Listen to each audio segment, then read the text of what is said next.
Boa noite, amada igreja. É com muita alegria que eu estou aqui, com temor também. Agradeço desde já o convite das irmãs para estar aqui falando nesse dia tão especial, num congresso que, na verdade, faz parte da minha história pessoal com meu esposo também.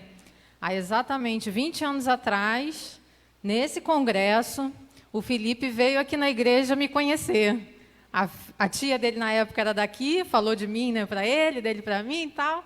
E aí, nesse dia, ele veio no congresso. Ele fala que ele lembra até hoje da Tânia, dando abertura no congresso, Tânia.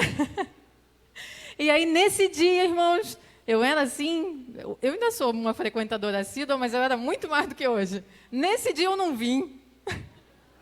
Não foi um? Depois eu fiquei até preocupada, vai que ele gostasse de outra menina, né? E eu ficasse... Por fim, graças a Deus, né, Deus tinha guardado ele para mim. E aí, durante a semana, a gente foi se falando e tal, e a gente comemora o nosso início de namoro daqui, dia 4 de novembro. É uma data especial. Às vezes, as irmãs até me convidavam para estar aqui pregando em outros anos. Geralmente, a gente estava viajando nessa época para comemorar o aniversário de namoro, de casamento. Esse ano, a gente está mais parado em casa por conta da pandemia, né? E graças a Deus eu estou aqui e agradeço muito o convite das irmãs. O tema que me deram foi Mulheres, não temas. Ontem a Dani esteve aqui e foi muito sábia nas palavras, quem esteve aqui pôde acompanhar. E ela começou falando que o medo ele faz parte da vida, né? Que ele é um sentimento normal, que ele está presente em todos os seres humanos. Na verdade, o medo, de fato, ele nos protege do perigo. Sentir medo é normal e é, inclusive, saudável. Se você, por exemplo, vê um fogo, você tem medo e você se afasta, ele te protege disso. Se você passa num lugar muito alto, você sente medo, você não se joga, porque você sabe que você não tem asa, você não voa. Então, o medo, se as pessoas não sentissem medo, elas morreriam. O tema diz exatamente o oposto. Ele diz para vocês não temerem. Mulheres, não temam. Eu queria ler com vocês, né, o tema novamente, a divisa que está lá em Isaías 41:10, que diz, não temas, porque eu sou contigo, não te assombres, porque eu sou o teu Deus, eu te esforço, eu te ajudo e te sustento com a destra da minha justiça. Como assim nós não vamos temer, se eu estou dizendo para vocês que o medo é uma reação normal da vida? É porque tem uma das reações do medo que é a paralisação. O medo, às vezes, ele nos controla de um jeito que ele nos congela, ele nos paralisa, ele nos acovarda. E eu acho que nós precisamos entender justamente isso, que o medo ele sempre irá existir, e ele irá nos proteger em algumas situações. Mas nós, principalmente nós mulheres, hoje o tema é para vocês, para a gente, nós não devemos nos acovardar. Se eu pudesse traduzir esse tema que vocês escolheram, eu falaria assim, mulheres, aceitem os medos naturais da vida, mas tenham coragem, tenham ousadia. Mas se a gente está dizendo que as mulheres não devem temer, né? É porque as mulheres sentem medo. E do que as mulheres hoje mais têm medo? Eu fui pesquisar o medo nas mulheres. Eu encontrei uma pesquisa feita pelo Instituto Locomotiva. Ele vai dizer assim, 8 em cada 10 mulheres têm medo de andar à noite sozinha. Esse é um exemplo. E eu fiquei pensando, por que as mulheres têm medo de andar à noite sozinha? 8 em cada 10 é muito, né? Por quê? Por causa da violência, que é praticada com as mulheres hoje em dia com uma frequência muito maior. Hoje em dia, talvez os meios de comunicação estejam falando mais disso, ou talvez hoje em dia as mulheres tenham mais coragem de denunciar as violências e os abusos que elas sofrem. As mulheres, elas têm medo da violência, têm medo do assédio, têm medo da traição dos seus amados, têm medo do abandono dos seus amados, dos seus filhos, têm medo da morte, seja por conta da morte em si, por não saber o futuro, seja pelo fato de deixar seus filhos aqui, sem elas estarem mais presentes. Tem medo da discriminação principalmente as mulheres negras, sofrem muita discriminação, têm medo da injustiça. Olha quantos medos nós sofremos, irmãs, nós sentimos. Além desse medo da violência, de tudo isso que eu disse aqui, a mulher atual ainda carrega um fardo enorme, não é? Nós temos que dar conta de muitas responsabilidades, nós temos que dar conta de muitos papéis. Nós somos esposas, nós somos filhas, nós somos mães, nós somos trabalhadoras, nós somos empresárias, nós somos tantas coisas. E isso nos amedronta. É normal. Uma das formas da gente diminuir o medo é buscar proteção. E aí eu queria falar sobre proteção às mulheres. Porque só entender que o medo é natural e dizer que nós temos que ter coragem, ousadia, não resolve o problema feminino.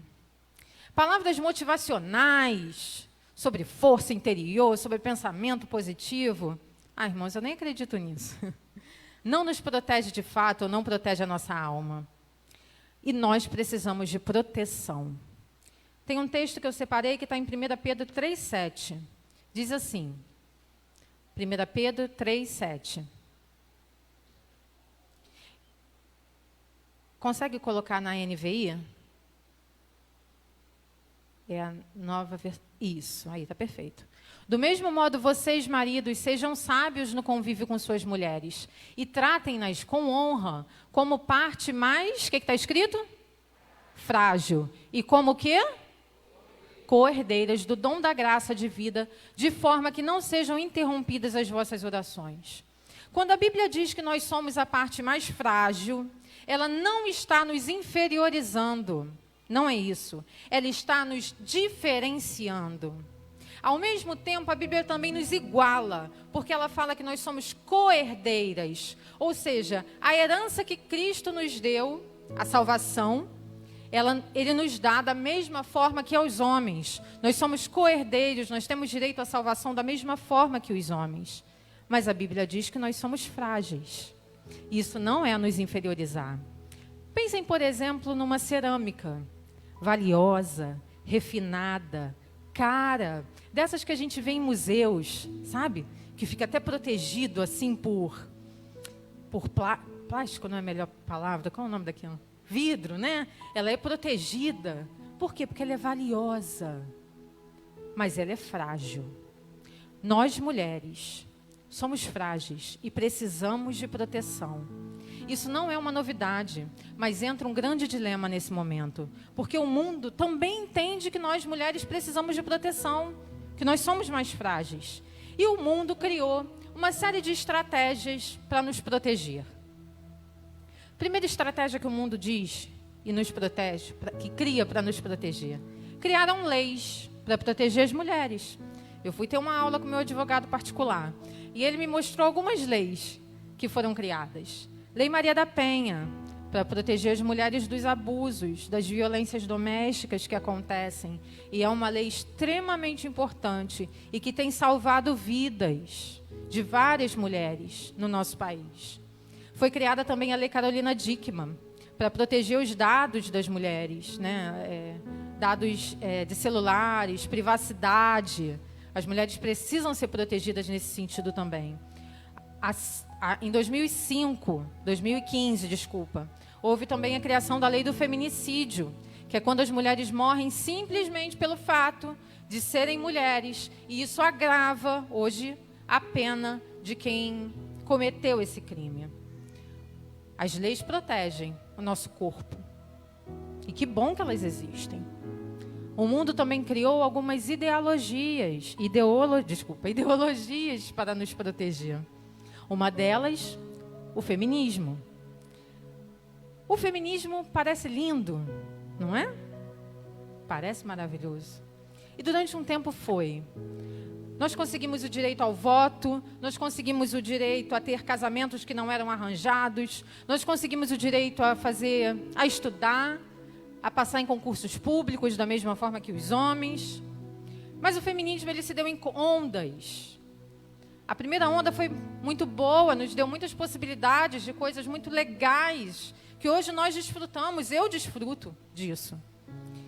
Mas hoje, ele é um pouco mais complexo e um pouco mais perigoso do que antigamente. Porque enquanto antigamente lutava-se pela igualdade de direitos, hoje luta-se pela igualdade de gênero e tantas outras questões que têm perturbado algumas pessoas, a mim, por exemplo. Eu estou lendo um livro que se chama Feminilidade Radical. Ele é escrito por uma ex-feminista que aos 30 anos de idade se converteu ao Evangelho. E ela começa a dizer que tudo aquilo que ela acreditava e que ela lutava e que fazia da vida dela e que tomava conta da vida dela, de repente ela viu tudo aquilo desmoronar. E Cristo a ensinou a ser uma mulher cristã. O livro é maravilhoso para ser lido não só por mulheres, mas por homens também. O mundo vai dizer que essas ideologias vão nos proteger. Mas, na verdade, elas vêm nos confundir. Tem muita menina, jovem, muita mensageira do rei, JCA, achando lindo o lema das feministas, que diz: meu corpo, minhas regras. Acordem, meninas. Vamos ver o que a Bíblia diz? 1 Coríntios 6, 19 e 20. Vamos ler? Acaso não sabem que o corpo de vocês é santuário do Espírito Santo, que habita em vocês, que lhes foi dado por Deus? Vamos ler junto essa parte? E que vocês... Ai, irmãos, que meu corpo, minhas regras. Meu corpo nem é meu. Meu corpo é templo do Espírito Santo. Ele foi feito para glorificar a Deus. Que regras, irmãos? Que perdição seria se eu seguisse as minhas regras? Eu quero seguir as regras de Cristo. Eu quero seguir o que as Escrituras me dizem. Cuidado, meninas, com esses lemas. Tem muita mulher cristã, casada, achando o absurdo o mandamento da submissão. Dizendo assim, ó, batendo no peito, dizendo assim: eu tenho que ser independente, ninguém vai mandar em mim. Já ouviram isso? Eu já ouvi assim. Eu sou evangélica, eu sou crente, mas aquela parte lá da submissão eu não acredito não, tá? Aquilo não é para mim não. Vocês precisam parar de ouvir essas teses e estudar a Bíblia. Vamos ler Efésios 5, 24 e 25. Efésios 5, 24 e 25. Já foi? Foi. Assim como a igreja está sujeita a Cristo, também as mulheres estejam em tudo sujeitas a seu marido. Maridos, amem suas mulheres, assim como Cristo amou a igreja e entregou-se a si mesmo por ela. A verdade é que o mandamento da submissão se refere a nós, mulheres. Mas ele não quer dizer que nós, mulheres, temos que ser capacho de homem, como a gente ouve por aí. Não quer dizer que nós não podemos trabalhar, ou que nós não podemos cortar o nosso cabelo, ou que a gente não pode pintar a nossa unha, ou que a gente não pode, enfim, fazer um monte de coisa. Não é nada disso, irmãos. Não é nada disso. Olha a definição de submissão. Ser submisso significa viver pensando no bem do outro, deixando de lado o egoísmo. Em vez de cuidar de si, nós temos que nos preocupar com o outro. É estar pronto, olha que perfeito, a abdicar dos seus próprios desejos, se isso for o melhor para outra pessoa. Irmãs, essa definição é lindíssima. O problema é que a gente vive num mundo, e o mundo nos ensina, a nossa sociedade nos ensina, que a gente tem que viver para nós mesmos. Que nós somos a pessoa mais importante desse mundo. Tem igrejas, inclusive, pregando isso. Que a gente é o tal, que os nossos desejos são os mais importantes, que o que a gente quer, a gente tem que lutar até o fim para conseguir, que nós somos o bam, e que a gente não pode... Irmãos, essa definição nos mostra que nós devemos viver pelo outro. E isso para o nosso mundo é loucura. É loucura. Mas é isso o que a Bíblia nos ensina. Mas é importante destacar esse versículo que está ali, ó. Vou ler de novo, tá? Maridos, amem suas mulheres, assim como Cristo amou a igreja e entregou-se a si mesmo por ela. Esse versículo é muito importante, porque ele é um mandamento para os homens. É para que os homens amem suas mulheres como Cristo amou a igreja. Irmãos, que amor é esse? O mandamento dos homens, particularmente, eu acho até mais difícil do que o das mulheres. Porque é um amor imenso, é um amor capaz de morrer pela esposa. Foi isso que Cristo fez pela igreja. Cristo sofreu humilhações, sofrimentos físicos, psicológicos, uma humilhação enorme pela igreja. Esse é o amor que os homens têm que ter por suas mulheres. Eu, particularmente, acho que hoje as mulheres têm dificuldade de entender o mandamento da submissão, porque os homens têm dificuldade em amar as suas mulheres como Cristo amou a igreja. Se os homens amassem as suas mulheres com essa qualidade de amor, as mulheres se sentiriam mais seguras em se submeter à autoridade do homem no lar. Porque elas teriam certeza que ele, o marido, só deseja o seu bem e o bem da sua família. Pensem comigo. Tem algo que Cristo pediria à igreja que seria para o mal da igreja? Me respondam. Cristo faria mal à igreja? Nunca. Não tem nada que Cristo nos peça que nós não façamos. Mesmo sem entender, às vezes sem concordar, às vezes, relutante, mas a gente sabe que Ele quer o melhor para a gente. É esse o amor que as Escrituras nos ensinam. E aí é fácil ser submissa quando a gente tem certeza do amor e da qualidade do amor do nosso marido. O problema é que o mundo tem deturpado tudo isso. O mundo tem feito isso tudo que eu disse para vocês de uma forma tão esquisita que é mais fácil a gente ficar batendo no peito e falando um monte de abobrinha por aí. O mundo tem nos oferecido proteção através de leis que de fato têm protegido o físico de muitas mulheres e através de ideologias que mais nos confundem do que nos protegem. E às vezes até nos afastam do propósito de Deus para nós mulheres. Então, quem é que vai nos proteger? Quem é que vai proteger a nossa alma? Quem é que vai proteger o nosso coração, o nosso espírito? E fazer assim o nosso medo ser cessado ou diminuído? Eu escolhi um versículo que eu gosto muito, na verdade é um texto inteiro. Salmos 121, de 1 a 8.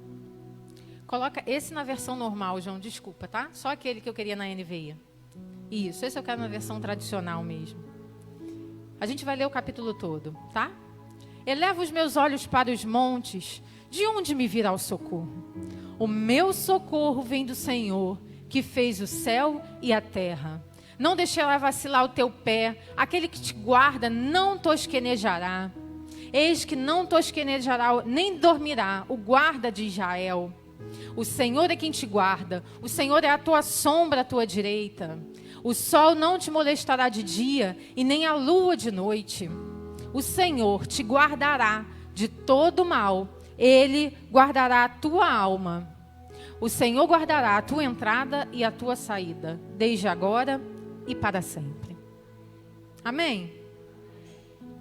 Só existe uma pessoa que pode nos proteger por completo. E eu estou falando inclusive de uma proteção para a vida futura. Só um pode nos proteger do mal, da perdição, da condenação eterna. Na verdade, só há um que pode nos salvar. E é o Senhor. É o nosso Deus. É Jeová. O Salmo 121, ele faz parte de uma coleção de salmos que eles chamam de Salmos dos Viajantes Peregrinos. Essa coletânea ela começa no Salmo 121, ela vai até o Salmo 123. O que os israelitas, na época, muitos anos atrás, como é que eles usavam esses salmos? Eles tinham que ir pelo menos uma vez por ano a Jerusalém para fazer seus sacrifícios, seus cultos, Só que eles moravam espalhados e muito distantes de Jerusalém. Então eles tinham que fazer longas viagens, às vezes dias, caminhando pelo deserto. Não tinha transporte, não tinha trem, não tinha ônibus. No máximo, sei lá, um jumentinho, como foi Maria, né? Eles iam caminhando pelo deserto, pelo menos uma vez por ano até Jerusalém.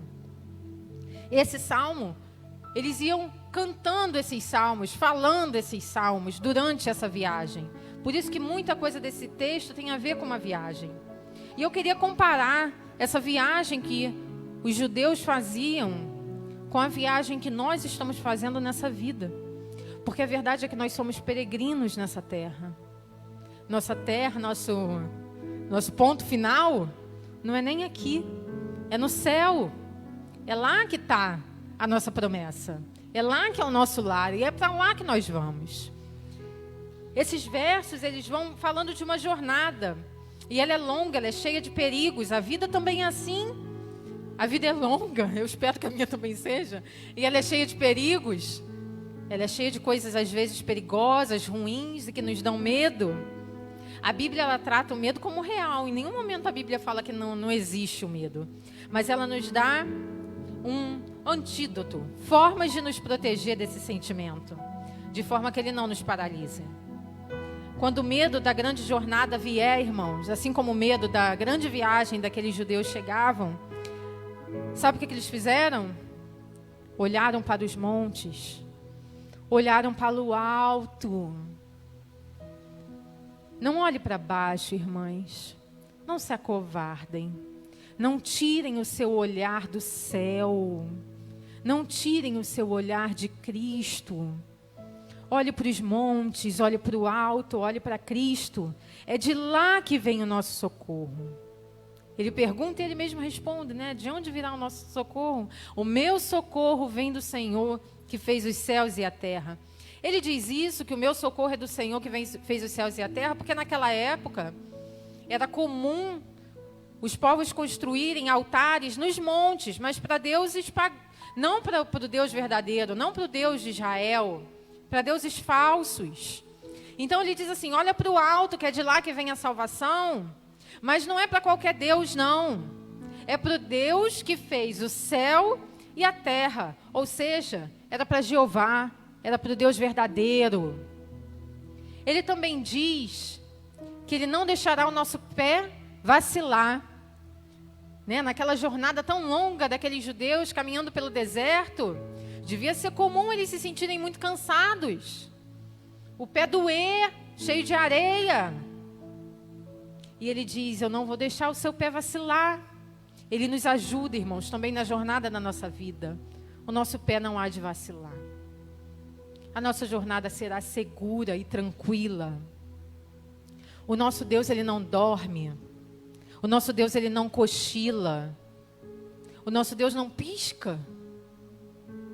Naquela jornada daqueles homens, era comum ter que montar guarda durante a noite. Uns tinham que ficar lá protegendo o grupo, porque podia ter ladrões, podia ter animais selvagens naquele deserto. É por isso que ele fala isso. Mas o nosso Deus não precisa. Ele não descansa. Não tem ninguém para substituir enquanto ele tira um cochilo, não. Ele cuida de nós e ele nos protege dia após dia. Ele nos protege dia e noite. Ele é a nossa sombra. Por que o salmista fala isso? Porque num deserto, imagine caminhando dias e dias sobre o sol quente. A possibilidade de uma sombrinha devia ser o que eles mais queriam naquela jornada. Na nossa vida também. Às vezes nós precisamos de uma sombra e água fresca, de um lugar para descansar. E é o Senhor que é a nossa sombra. É nele que descansamos. É nele que buscamos refúgio. É ele que nos guarda, que nos protege. Eu queria ler os 2 últimos versículos juntos com todos vocês. Pode passar, João. Esse e o próximo, tá? Vamos ler juntos? O Senhor te guardará de todo mal. Ele guardará a sua alma. O Senhor guardará a sua entrada e a sua saída, desde agora e para sempre. Amém. Ele diz a tua entrada e a tua saída, porque eles estavam justamente dizendo da entrada em Jerusalém até a saída em Jerusalém e o retorno lá para a aldeia de cada um desses que estavam peregrinando e fazendo a sua viagem. Eu entendo isso, se nós compararmos com a nossa vida, Deus nos guarda do nosso nascimento até a nossa morte. Ele nos guarda, Ele nos protege, Ele está sempre conosco. Voltando ao tema, mulheres, não temam. Não temam. Não temam o Deus desse mundo.